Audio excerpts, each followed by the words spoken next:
2012 represented a momentous record-breaking year for sailing, encompassing the Olympics at Weymouth, the 13th running of the Vendée Globe, and the breaking of the sailing world speed record.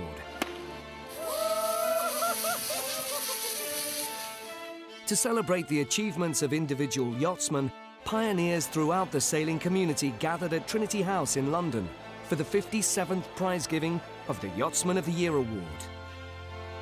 First presented in 1955, the award is given in recognition for exceptional performance in sailing.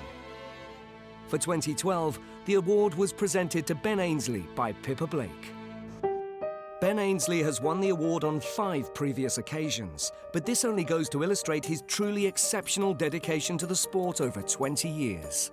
Ben is an extraordinary, he's one a generation. He has this ability to be at one with the way a boat works. How does that happen? You're born with it, you've got to be, and then it's honed through coaching. His training is absolutely ruthless, really.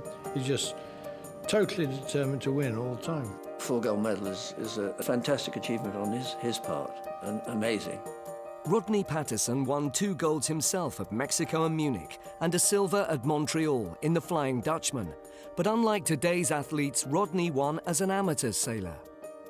None of my competitors were as fit as they are today. In Mexico, Ian and I were the only crews that were actually physically trying to keep fit. Ian swam a lot and I used to run every morning. Remember, it was amateur in those days and not professional. I was having trouble trying to earn a living because if it was in any way connected with sailing, I was told that would make me a professional and therefore not eligible to compete in the Olympic Games.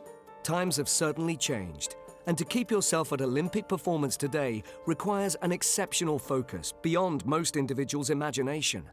But 2012 represented an extraordinary feat for Ben, as he managed to raise his game to become the most decorated Olympic sailor in history, finally eclipsing Paul Elvstrom's 4 victories between 1948 and 1960. 2012 was an amazing year on so many counts. Personally, it was the toughest year of my life. I mean, there was so many challenges at the beginning of the year. Things weren't so good for me. I had to have a back operation and I was struggling to get back to full fitness in time for the Olympics. And then the Games themselves was an amazing experience. Ben's win was the result of many months of practice on the water at Weymouth, intimately learning each of the 4 Olympic courses. What we tried to do was to make sure we'd done 50 days on each of the race courses, so it's something like 250 days of sailing in Weymouth and Portland, so that we can exactly measure the wind, the current, the wind shifts that we expect on any one place. The drive for Ben's coach was that his skills would be sufficient to win even when he wasn't sailing at his best. My speed perhaps wasn't as good as some of the other sailors in the conditions that we had, and I didn't necessarily sail my best series, and so to hang in there and actually come away with the victory was something which we talked about, and it played out.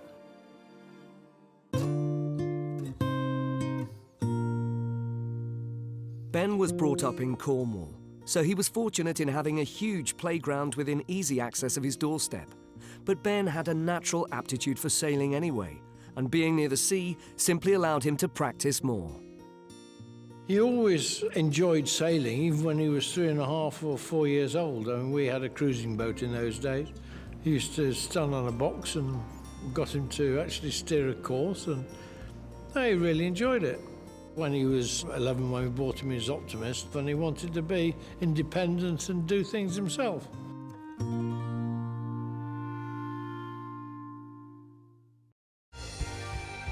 Focused independence became a dominant force in Ben's life and has taken him from optimists through lasers to fin dinghies.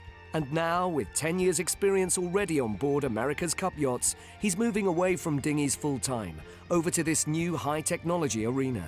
These boats were racing now in the America's Cup and the AC-45s. So it's not that much different, to be honest, to sailing a laser or a fin around. Okay, you're doing it with 4 other guys, but everything happens so fast that in terms of communication, everyone needs to know basically what the plan is, but it's really down to the individuals to do their job. There's not really any time to sit around and talk about it.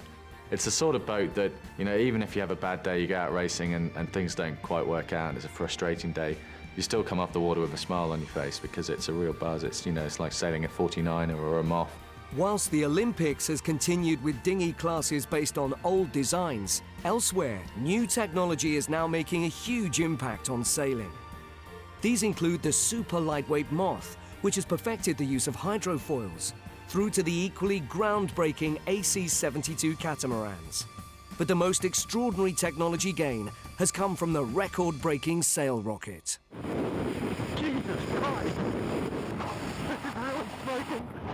Well, I think as much as anything, it's a story of the evolution of materials, particularly in textiles. A rope that doesn't stretch, a sail that doesn't stretch. If you add to that the motivation to win, couple the two together, and the thing goes in leaps and bounds. If there was a single moment from 2012 which emphasised that winning determination, it was on the 24th of November in Walvis Bay, Namibia. Lasting about 3 to 4 minutes at a time. Over. Okay, we're off. Nice, smooth, easy go. Okay, rudder up. So there she goes. Okay, boat's rowing hard. Wings east.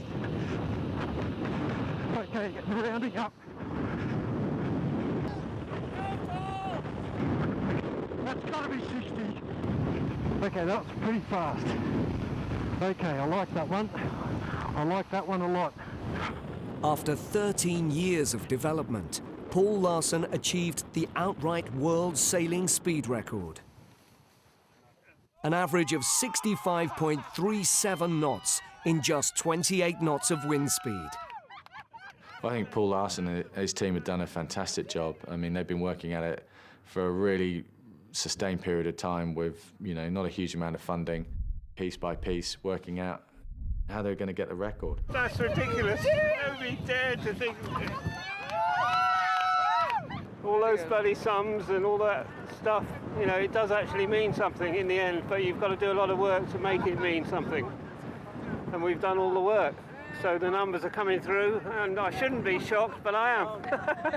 Even Paul Larsen himself would not have predicted how successful their Sailrocket program would be in the end. And it is a just reward for the patience they've shown and the perseverance with relatively small budgets, a relatively small team. They've just kept plugging away at it, and the speed of 68 knots is quite extraordinary.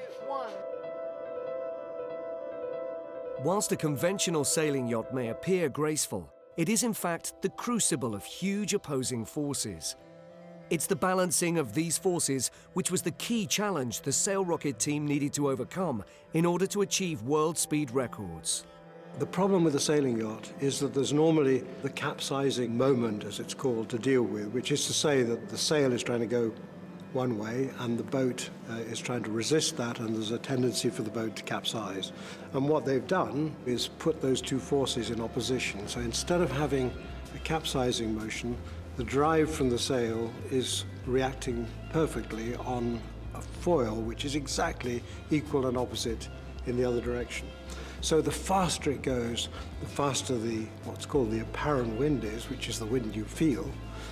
And the faster the wind is, the faster the boat goes. And if you do your sums right, if there is a limit, it's a lot higher than anyone thought. I think it's easy to watch it and say, oh yeah, that's amazing, the speed, but actually to do it and realise quite how close to the edge he is in doing that, it's really impressive. The most incredible technology developments away from world records, though, are within the America's Cup, which will be fought out in San Francisco this year. Catamarans are being used for the first time by all teams in this year's event, and by any count, they're enormous, at 72 feet in length and a total sail area of almost 600 square meters. Boats are very, very technical. There's a lot of hydraulics involved with controlling, in particular, the boards, which is where a lot of the focus is on in the designs, to the point that the boats now are lifting out of the water. So they're going along like a hydrofoil, lifting out of the water on these foils and seeing an increase of boat speed up to 4 or 5 knots. What we're getting today is we're getting technical management, then finding a role for the sailor. It's a bit like in motor racing, where the driver is the one person taking the machine out, backed by hundreds of people back in the factory. Ben now has the America's Cup as his main focus for the future, which with his own team, Ben Ainslie Racing, the aim is a return of the Cup to Britain after 160 years. It's a real challenge, but we've definitely got the sailing talent, the design talent, and the financial resources in this country to make it happen. The America's Cup is a great pinnacle, and would be wonderful to see it coming back here. It's a big ask, but if anybody can do it, he can do it.